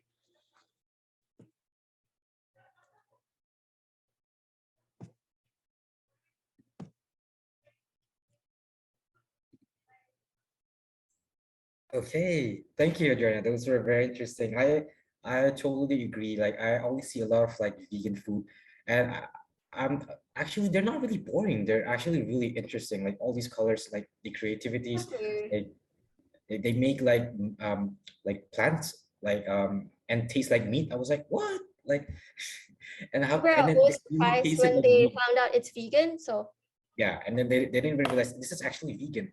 How is it even possible? Like I would believe it if it's like it's grown in the lab or something, but this is something yeah. that they made in the kitchen, so it's not really lab grown. So that was a really big shock to me. And I always enjoy like going through Instagram because I always try to find ideas for food, and I always see all these like vegan food, and they're so interesting and they look so good.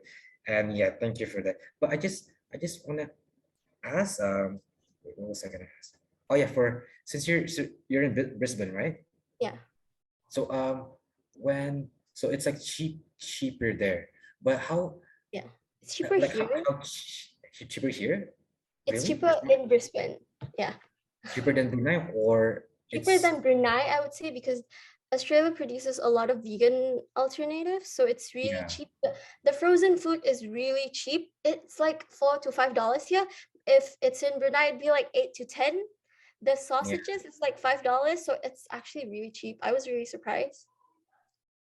I see. So that's interesting. So people, yeah. So the West are they have really cheap vegan food. Yeah, I think West. Something really interesting to me. Okay, so before we move on to the Q&A session, does any one of you would like to add on? Do you have anything more to say regarding this topic? Or if you want to say about the topics earlier, like the first two topics, you may do so before we move on to the next Q&A.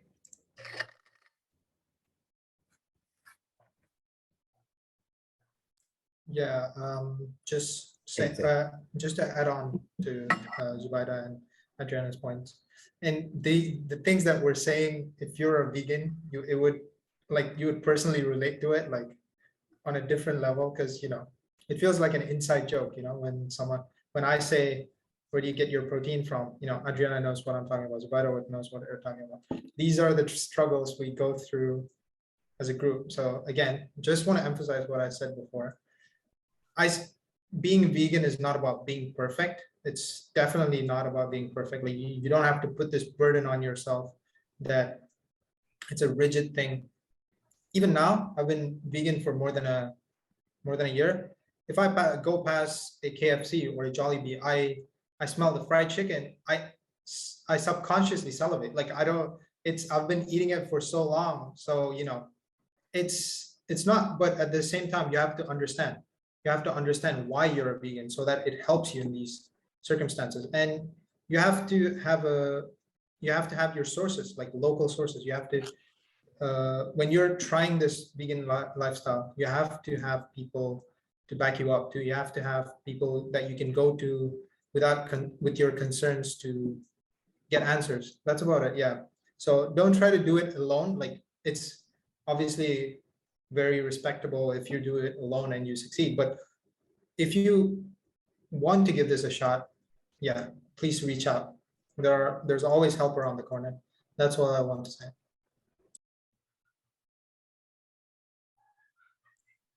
All right, thank you, Sid. And now, anyone else? Would you like to maybe the three of you would like to talk about the first two topics? You don't have to stay on this topic. Yeah, before we move on.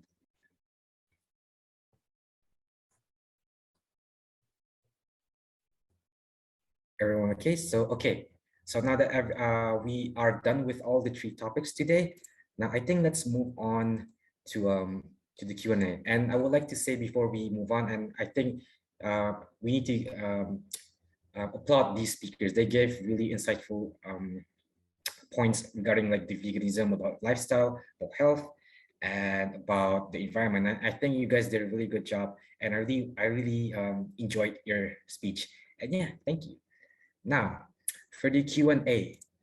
So for the Q&A, if everyone here, the audience, would like to ask a question, you may type in the chat box, or even better, you may turn on your mic and say it to one of the speakers. Or if you would like to have a general questions, maybe you can just say to everyone. Okay, so do we have any questions? So let me just check. raise hand. Okay, Christina, would you like to turn on your mic, or do you have a Yes, question? hi, thank you. So I just have questions. Thank you for the speakers. They're a very interesting perspective coming from them.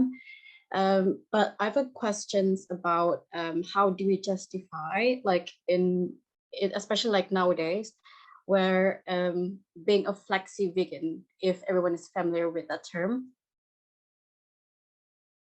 So flexi vegan, where like flexi vegan, as in like you're not devoted veganism entirely to your life, but more like it's it's like an when on you and feel off like you're thing. vegan, yes, in on and off. Oh, Yeah, okay. sort of.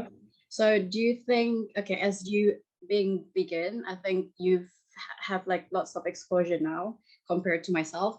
But like, do you think that practicing flexi vegan is much more better than, being like a full vegan, but like to exposure to healthy veganism? What is your thought about this? Okay, that's a good question, I'd say. I think because Yeah. I think it's best if you're a very new beginner to do that, because to just make sure that you're more prepared to become a vegan. I would also like to say that eating meat does not make you less of a vegan, because they have this misconception that I became a vegan like 2 years ago maybe, and then in the middle of being a vegan, I've consumed non-vegan products, and that's completely okay. You don't have to restrict yourself, because that's not going to do you any good at all. So it's Right. best if you're new to veganism, I'd say you could definitely try flexi vegan. Yeah, thanks. Because like I personally believe that being fully vegan in Brunei can be quite challenging, but it's not impossible. It's just I think if you have lots of support system where you're coming from, you are more like driven towards like veganism, like committed like fully.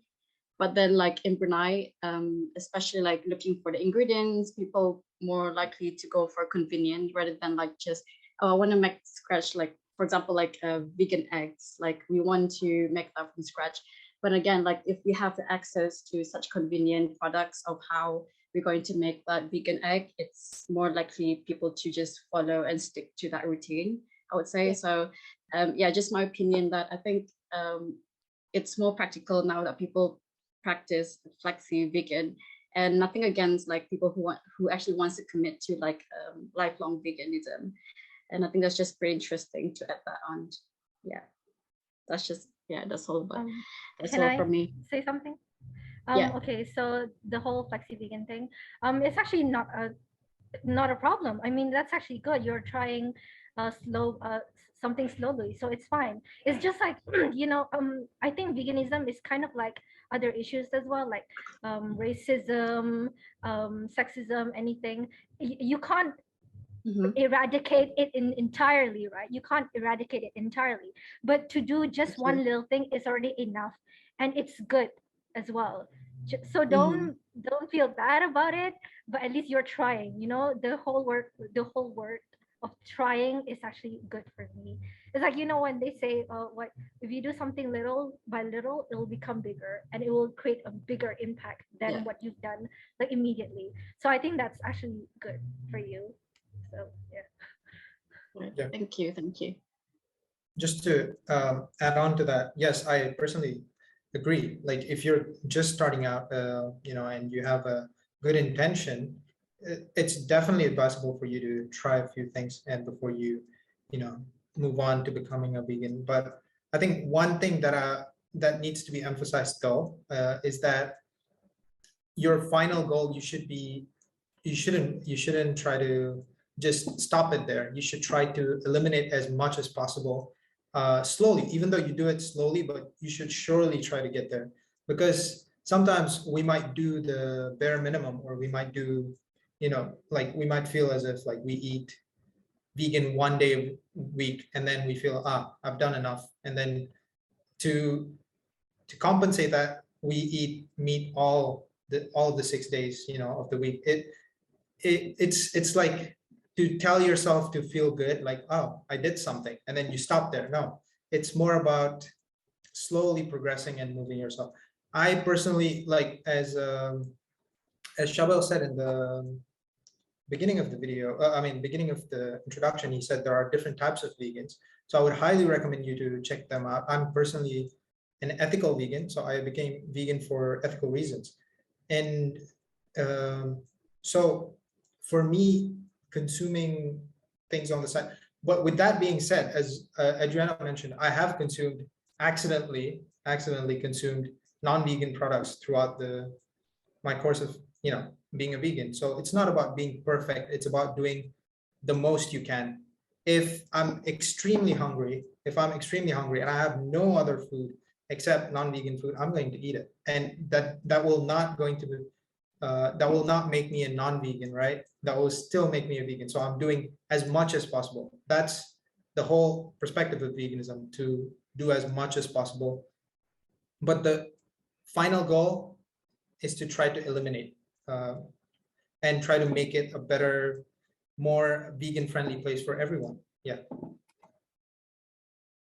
I think it goes to the same as the fact that I actually have vegan friends from the US, and they would sometimes comment on, like, if I eat like something fried and then it's from something that is animal product fried, cross contamination basically, and they would comment on that, like, you're not exactly vegan, you're eating parts of the fat of an animal. And I'm like, to what extent can one become vegan? For me, that's too extreme. So that's why there's a lot of judgments between the vegan world in the US, particularly from what I know, from what I've experienced. But in Brunei here, I think we're all accepting of one another, because generally we are humans, we do make mistakes, and it's not like sinful, like, I mean, come on, like, we have to be generally accepting that people do slip in here and there everywhere. But the fact, the most important part is that we actually realize what we did was wrong. Like, we have the self-awareness. If we don't, and we have no self-remorse in whatsoever, then that would be bad. But no, you know what I mean? Yeah, I feel like you can never skip animals, because animals is everywhere. So it doesn't make you less of a vegan. I personally still consume honey because I like honey, and it's really, the vegan honey doesn't taste as good as real honey. And apparently consuming honey doesn't hurt them, because there's a lot of bees, and I guess they won't probably extinct. So I still consume honey. I personally like the idea of flexi vegan. It's the small steps that matters.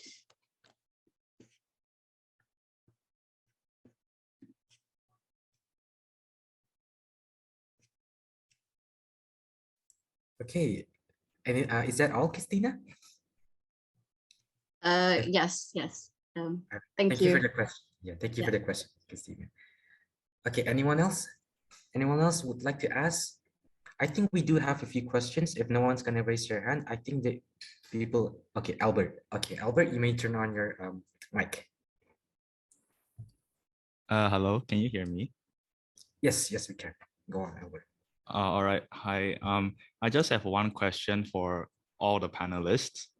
I noticed vegans avoid eating processed meat because of their mistreatment of animals and the mass slaughtering process. However, what are your thoughts on people who hunt their own food or even fish their own fish or breed their own cattle? Is it more sustainable in terms of the environment or ethically better in a sense? That's it.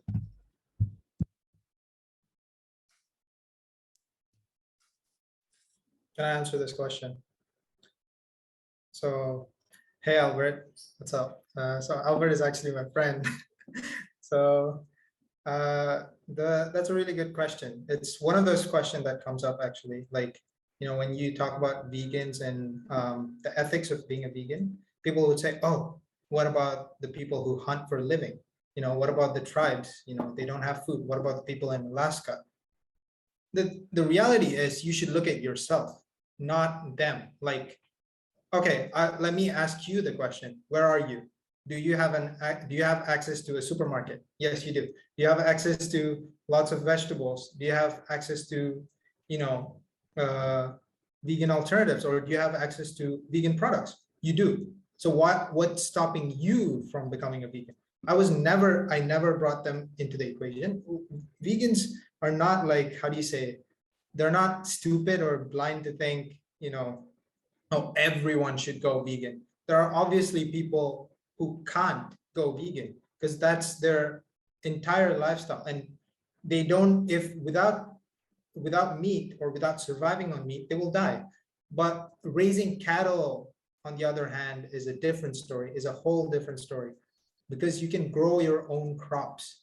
You can grow your own crops in a vegan friendly way without the, you know, without involving animals. It's about recognizing what is unnecessary. So when I say unnecessary, you have another option right here, but then you proceed to go the other way, which is, you know, it could be convenient for you, but is convenience a good justification? Because you're going to raise these animals, you're going to kill them. Like most of you here, everyone here, how many of you think of a dead chicken when you bite into a Jollibee? How many of you think of a dead cow when you bite into a steak? If you look at a dead cow, or if you look at a cow's throat being slit, I don't think you will take another bite, or I don't think you will be able to take another bite. So this is the price we pay for convenience. You avoid that. You avoid unnecessarily harming this animal because you have something else right here. You can just go ahead and, you know, eat tofu. Or yeah, that's about it. So cattle raising, not really, but hunting, you know, hunter gatherers, okay, they're permissible because, you know, they don't have any other options. Yeah, I personally agree with you. Like, I think that's one of the reasons why I became vegan as well. Because for me, I look at myself. I was like, okay, maybe the reason why I was okay with eating chicken in the first place was because out of sight, out of mind. So I didn't really think about the torture of the animals, the food that I'm eating, that I was eating back then. So I do agree with that. Also, Albert, I actually have a friend who works in the South Pole, and their means of surviving is actually fishing because they don't have the environmental conditions to actually plant anything. So sometimes she would ask me like, are you okay with me eating fish? I was like, okay, it's for you to survive. I mean, there's no harm in that. If you don't have any means of finding plant-based food or any plants at all to plant for you to eat, then that's fine. It's for your survival as well. We are all about surviving, right? Are we not? So yeah, that's all I can give you.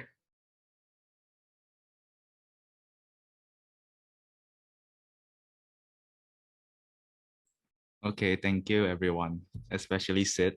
You're amazing. Thank you, man. Thank you. Okay, thank you, Albert. That was a really good question. Okay, now anyone else? Anyone else would like to raise their hand and ask these very wise vegan speakers? If you have any questions, do raise your hand and turn on your mic. Oh, two people. Okay, so we have, oh, Zati Rahman. Okay, Zati Rahman, you may turn on your mic and shoot ahead. Hi, everyone. I just want to congratulate you on this. I think what you're doing is amazing and something that we have to speak about, and definitely an important topic, especially during this climate change situation that we should really tackle and talk about. My question for you all is there any ambitious plan for schools, for example, how to make students favor veganism? Because I remember when during my time in Ugama school, for example, there weren't much options in meals, and there weren't, I didn't have anyone to cook meals for me at home. So we fully depended, me and my brothers, we would fully depend on food in schools and Ugama schools. So is there any ambitious plan on this? Just because it is really important for the youth to understand the importance of veganism, for example, and also it's for them to realize eventually, not at the moment where they still haven't fully comprehend on the importance of the environment yet, but perhaps is there any way that you may have any plans for this? And that's all for me. Okay, I have an answer for that. I'm actually part of Girl Guides Association of Brunei Darussalam. If you don't, it's Pandu Putri, by the way. I've been in Girl Guides since I was 7 years old. Now I am a secretary of registration, which is a high commissioner. And what we do since I was a child, we actually plant our own plants in the back at the back of the headquarters. And whenever the plants are grown, we just take them home for free. And that's how we encourage students, girls, little girls, to actually eat a more plant-based food. Because Pandu Putri or Girl Guide is actually a government association, MOE, under MOE. So yeah, that's how we do it actually. But I don't know about schools in general. In my previous school, Sultan Sharif Ali, I didn't go there, but I used to counsel there. They had this greenhouse where they plant plants as well to encourage the student to plant their favorite foods. But I think unfortunately it wasn't, they weren't able to maintain it because of the COVID thing. So it was a bit abandoned. So I'm not sure about the situation now, especially with COVID-19, with the quarantine and everything. But I hope if the whole quarantine order is done, maybe we can do that in the future again.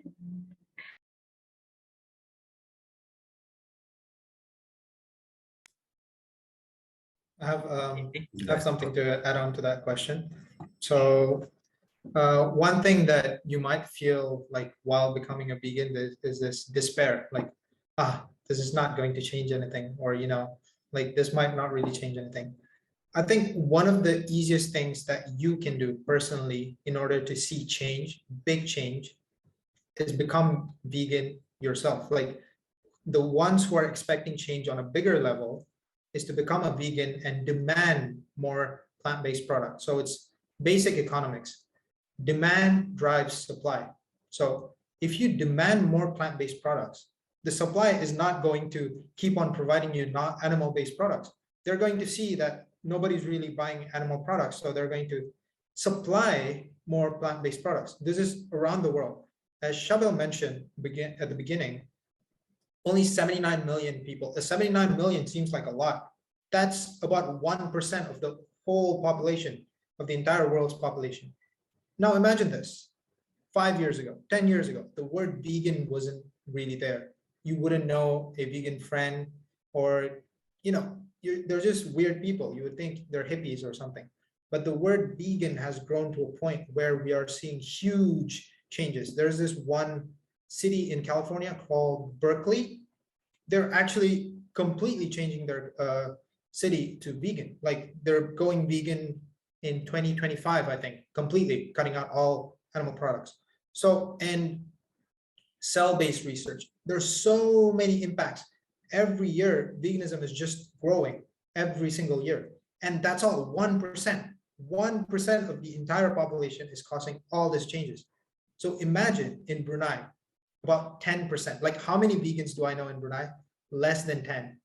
If there's 100 vegans, if there are 200, 300, 400, let's say 1,000, the reforms are going to go. Like like everyone here, if they start moving towards a vegan diet, people are going to notice. That's one thing about capitalism. Like, as much as it's kind of bad, like supply and demand. You demand more, you're going to get supply. You demand more, you're going to get supply. And another thing that I want you to remember is like growing plants is easy. You grow plants on the ground. Cows, you have to ship them all the way from New Zealand. You have to bring them. It's actually expensive.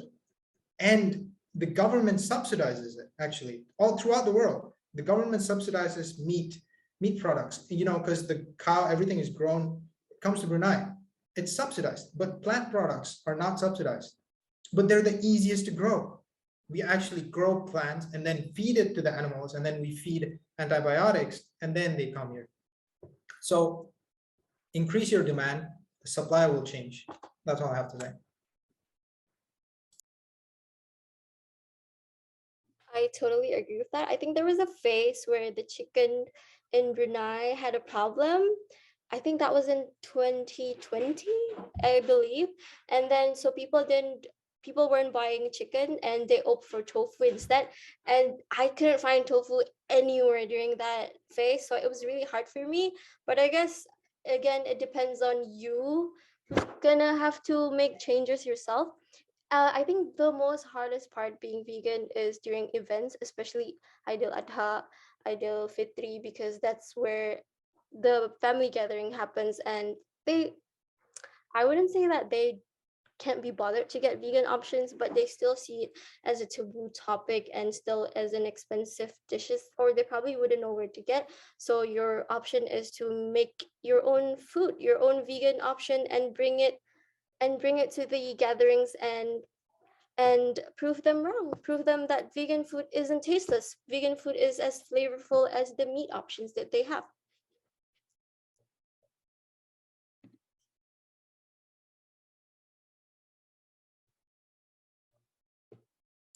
Sorry, Shamal, just one last thing. Just this is for the audience, if you can look it up. There's actually a Saudi Arabian prince. He's a huge advocate for veganism, and if you look at it, like look at his interviews, every single interview, he says this: animal agriculture is not sustainable. Economically, it's not sustainable at all. It's going to go down into rubbles. And that's why he's a strong advocate of veganism. And you have to look him up. I forgot his name, but he's a Saudi Arabian prince. Maybe Google Saudi Arabian prince vegan, something like that. So just wanted to emphasize, animal agriculture is not sustainable. It depends on your demand. Demand more of plant-based products and you will get it. And reforms will be made, definitely. Yes.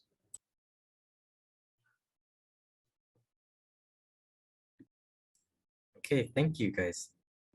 Okay, so we have one more person here who raised their hand. It's Lee, Louie, and Fatima. Can we have Lee first, since he raised his hand first? Okay, you may ask your question. I'm a she, sorry about that. So, talking about, I won't say I'm vegan, but I'm trying to cut out as much meat as I possibly could. And luckily, my friends and my family has been quite supportive of it. But the main reason why I started eating less meat was because of greenwashing. So, I mean, as you know, greenwashing is basically people say it's ethical, but in reality, it's not. People are not being paid their wages and things like that. So, because one of the panelists was talking about agriculture, how eating vegan, basically how eating plant-based will overall save the environment, which I do agree. I do highly agree on that. But I wanted to ask, what are your thoughts about eating locally? Because the carbon emission that we purposely transport the food from another country to our country is so big that we can't capture that carbon emission even by just planting trees. That's just not enough. And the ocean sink is also actually not enough, as I understand at that point. So how would you encourage people to actually eat locally rather than focusing so much on eating? When you go, the reason why you go super safe is because we want to eat those broccoli, Australia broccoli, Australia carrots, and everything Australian, let's face it. But I really think that is one of the, it's good that people are going plant-based, but it's also bad that it's also increasing the carbon footprint plus the plastic footprint that cannot be gotten rid of just like that because everything is going to landfill. So how would you encourage someone to actually eat more locally rather than just buying food? Basically outsource your food from another country. Yeah, that's my question. Okay. As I mentioned before, the way I eat is a bit different. Like I don't really shop as much. I only shop for the vegan alternatives, like in Super Safe as you call it, for like um, grand occasions. Like for example, if I want to celebrate something, but like that's usually like once in every 3 months. Most of the time, I do shop locally. Like I said, I plant my own food. I buy from the local grocery store, like near, like local market near where I live. They don't have any plastic covers. It's just the vegetables on top of the counter. So, and then when people ask me, they would always say like, those are expensive. It's from Super Safe. And I always have to remind them, no, I don't shop from there as much as you think I do. I shop like locally, and the food that I have is actually local sourced. It's not from anywhere. It's from Brunei. You know how we always encourage support local. This is one of the ways. Even the rice that we buy, I actually have a friend whose brother has a paddy field, and I buy the rice from him, and it's a lot cheaper as well. And like I said, like, and then I always tell people, like, if you want to go vegan, it's actually cheaper if you get all your sources from local markets and all the local plant farmers. That's, I think, the main concern about people who doesn't want to buy things locally is the fact that it's pricey. They have this idea that everything is pricey, but it's not. That's why I always remind them about the price. Like, I only spend $10 every week for myself. People would like pay for $50 just for 1 week for them to consume food, right? For me, it's just $10 because I source everything from here in Brunei itself. I don't know how else would I survive, right? So that's actually, thank you for that. Okay, thank you for the answer. Now, I don't know about Bandar prices because I'm from KB area, and KB area is actually more expensive sometimes because, especially nowadays, the climate it's been raining, and once it rains, that's when your kangkong and sawi all goes up in prices. So I must say, I have some time on my hands, so I do cook my own meal, but I think some people I talk to are actually people who don't have time to cook their own meal. They are single family. They are basically only single parent. They have few children to take care of. And when I ask them, so why don't you try to eat more vegetables instead and overall still save money and things like that? They say they just don't have the time. They have to prepare for so much. They just can't go. They can't cook every single meal is basically what I'm trying to say. And they can't have the luxury to go like, okay, let's go to this restaurant, we sit down nicely and we talk and we eat. No, they just don't have that luxury. So what would you recommend, or maybe have some plans in the future for these people to maybe give them a more, how should I say, not better experience, a better chance to experience a vegan lifestyle? So for me, I'm very busy as well. I'm a full-time student. I do my research. I'm taking my master's. I'm writing a thesis. I'm also a high commissioner in Girl Guides Association, Brunei Darussalam. I am also running my own business. I do a lot of mural arts and a lot of these stuff. I actually have to take care of my family as well. So I'm busy as like a lot. I'm doing a lot of things in my hands. And sometimes I don't even have the time to cook, right? So what helps me is TikTok. Just TikTok has a lot of fast and easy recipe for vegan food.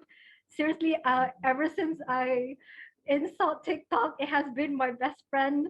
It's my savior basically. And also Tasty BuzzFeed. Do you know?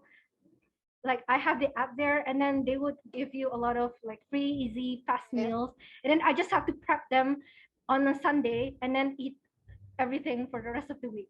So that's what I do, basically. I think it's best to meal prep it so that it's easier for you to look at it visually.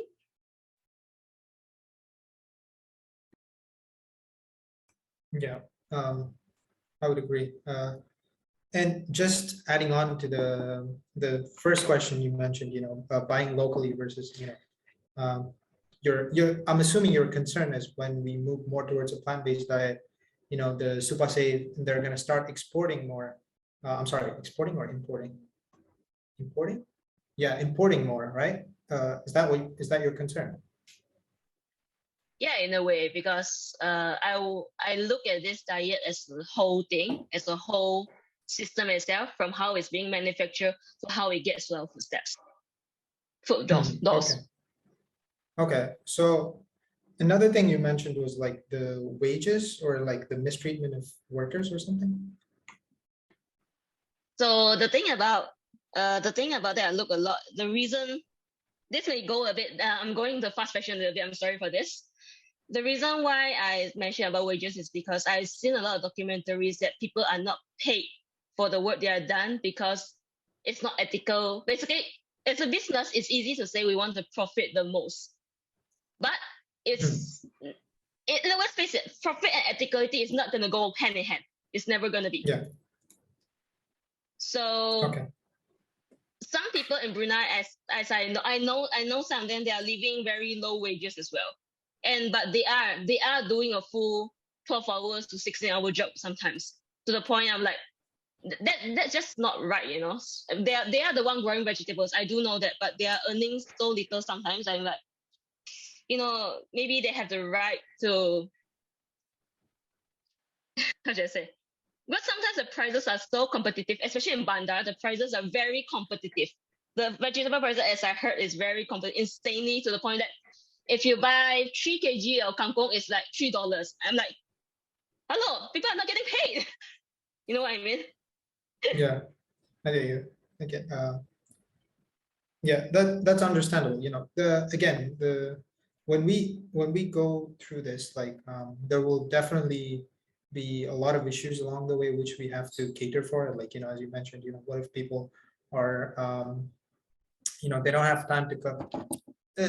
I would say this is I approach it the same way as I answered the question last question, which is it should be up to us, like the ones who can afford the luxury of using this lifestyle. Like the more of us are here, the better it is. Like another thing about being a non-vegan diet is one of the worst things that is faced by the workers in the animal agriculture industry. I'm just bringing it up because you brought up workers at the, who grow vegetables and stuff, is the mental health issues. Like we cannot even bear to see blood or animals dead on the road.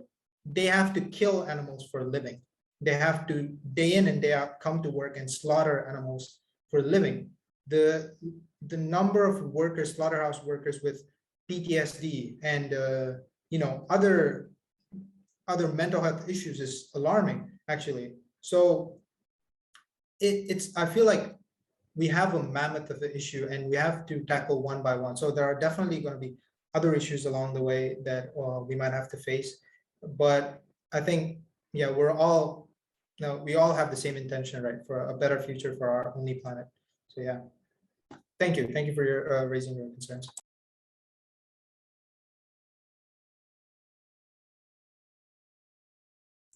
All right.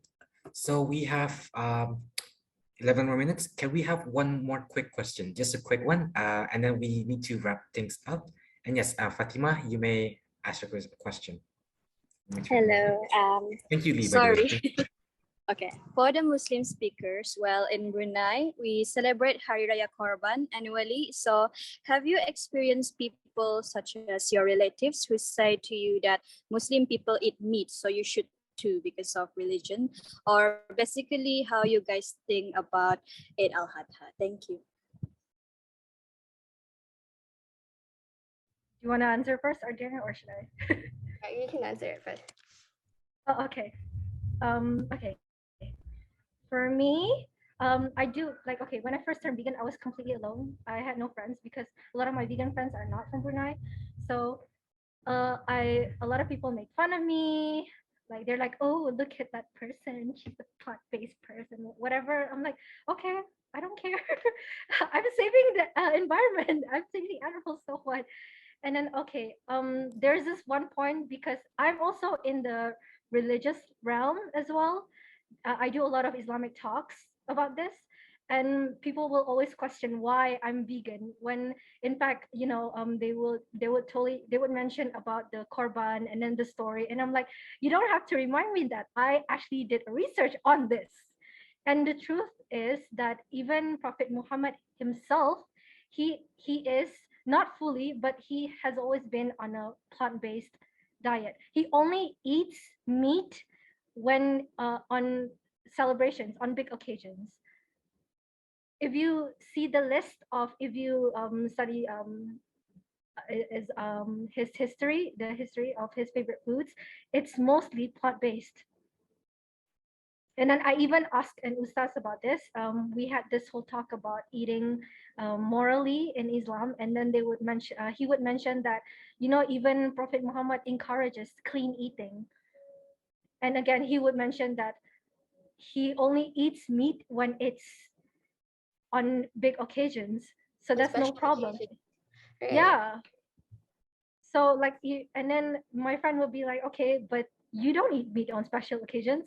And then I would tell them, no, because I don't want to. I mean, it's actually a personal choice. I could, but I don't want to. And I also have a friend who owns a farm, a chicken farm, and people would say that if you are a vegan, you are against the Muslim beliefs. But the truth of the matter is that the difference between sacrificing an actual animal in the Western world and the halal meat is a bit different, because the way they sacrifice animals, I've actually seen this in person, by the way. I was at the chicken farm, is the fact that they recite certain surahs from the Quran, and they would it's kind of like a warning, not just a warning, but to tell them that you are going to be sacrificed in the name of God. And then they, you know what, they weren't forced, they immediately surrendered themselves. And I think that's a lot of vegans try to question that, because they would think that it's inhumane because they don't have the choice to be killed. But they don't know the experience, they've never been there. I was there, right? Like, it happened in front of my eyes, and that's when I know, even if you're not a vegan, if you eat halal meat, it's okay, because it's actually it's better. That's what I'm saying. So, okay, Adriana, your turn. Yeah, I totally agree, especially during family gatherings again, especially on Eid al-Adha. Most of the dishes there are not plant-based, and people would question you a lot, and it gets annoying to the point where you just want to shut yourself off, but it's completely okay. I would say, I guess the reason why we celebrate Eid al-Adha was because of religious reasons. Again, people were sacrificing meat because it was considered expensive in the day. So it was as if the meat was as a gift. That's why Eid al-Adha exists. But again, it is definitely a choice. You don't, this, again, the Prophet himself celebrated meat only consume meat on special occasions. I totally agree with that, because I too did my research, because I was getting worried getting those questions. It was getting annoying. But again, it's definitely a personal choice for you. Nobody's forcing you to eat meat. Nobody's forcing you to go plant-based. It is on you, 100% on you. So I'll definitely keep that short. It's again, you just can make your own food. You can definitely prove them wrong by making vegan dishes, just to prove them wrong that vegan dishes doesn't have to be boring. Meat is expensive everywhere, so it's kind of easier to go plant-based, I'd say. I just have one more thing. I'm not a Muslim, if you guys can tell, but I just have one more thing to add on. That's definitely a valid way to look at it. There's even a PhD student in UBD, I think, and then he's vegan for this. So kind of the same reason, because he feels as though like some halal practices are not, like, the welfare of the animal is not as important as the slaughtering. That's what people think. But as Nabi Muhammad and in Islam in general it has been mentioned, the welfare of the animals is just as important. So yeah, I don't think Islam ever demands you to eat meat. Correct me if I'm wrong. It doesn't like demand you, like it's not wajib for you to eat meat. So if you're a vegan and you're a Muslim, it's completely fine. And the another thing I wanted to mention is if you want to look at the ethical side of being a vegan, if you want to look at the ethical side, I think after this we will be wrapping it up. If you want to look at the ethical side of the veganism, and if you guys have any questions at all, please feel free to reach out to me. I will leave my contact details at the end. That's all I wanted to say. So if you guys want to consider this, and if you want to look at the ethical side, I can suggest you different things. You know, we can have a good discourse. And yeah, if there's anything you want to look out for, please feel free to contact me. I will leave my contact details soon. Thank you. Another thing I want to add is that vegans don't just stop enjoying the taste of animal products, but instead we become vegan because we realize that the taste does not morally justify for what happens to the animals just for the pleasure of consuming them. Yes. Yeah, instead the pleasure skyrockets with the moral belief that you are not responsible for the exploitation of non-human animals. And the fact that you are also contributing to saving the planet. Hello, what if? Yes, I agree. That's why for me, it's an obligation. I feel like it's a moral obligation. It's the least I can do. Like I go to a supermarket, instead of the chicken breast, I pick up a tofu. It's as simple as that. If that's not an obligation, I don't know what is, you know, it's easy. I'm not destroying the planet. I'm not killing an animal unnecessarily. That's, yeah. Yeah, I agree. I still can enjoy meat, but in a different way. It's just, I'm just imitating the texture. I can eat meat if I want to. I just choose not to. Again, everyone is entitled to their own choice. Nobody's forcing you to go vegan at all, please. Disclaimer alert.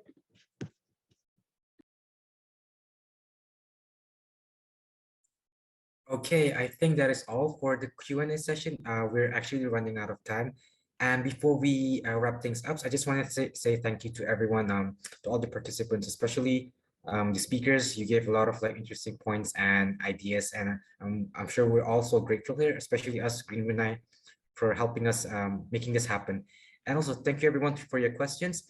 And as Sid mentioned, maybe you guys, if you guys have any more questions, maybe the speakers, the panelists can leave their contact, maybe your Instagram or anything, emails, if you guys really want to know more about veganism. And yes, now that everything is done, let's wrap things up. Okay, I would like to invite back the host of the talk, which is Rabi.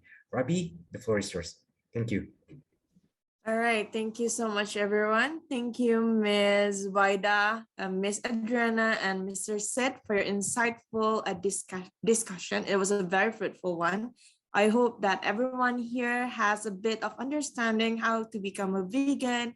The speakers even stated that how is it possible for you guys to become a vegan, as well as the steps of becoming one. So thank you so much for your active participation this afternoon. We hope that you learned a lot from the speakers itself. And I hope that everyone now have clear understanding of what we talked today.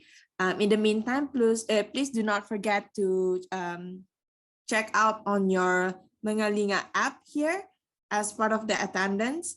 And please do not forget to follow our social media at Green Brunei to follow up on other opportunities that you guys can participate in. Before we properly close today's event, can we have Back Muiz Wafi to recite Surah Al-As? أعوذ بالله من الشيطان الرجيم بسم الله الرحمن الرحيم والعصر إن الإنسان لفي خسر إلا الذين آمنوا وعملوا الصالحات وتواصوا بالحق وتواصوا بالصبر صدق الله العظيم. Amin, amin. Thank you, everyone. Please stay safe and wear your mask when you are going out. Thank you, everyone.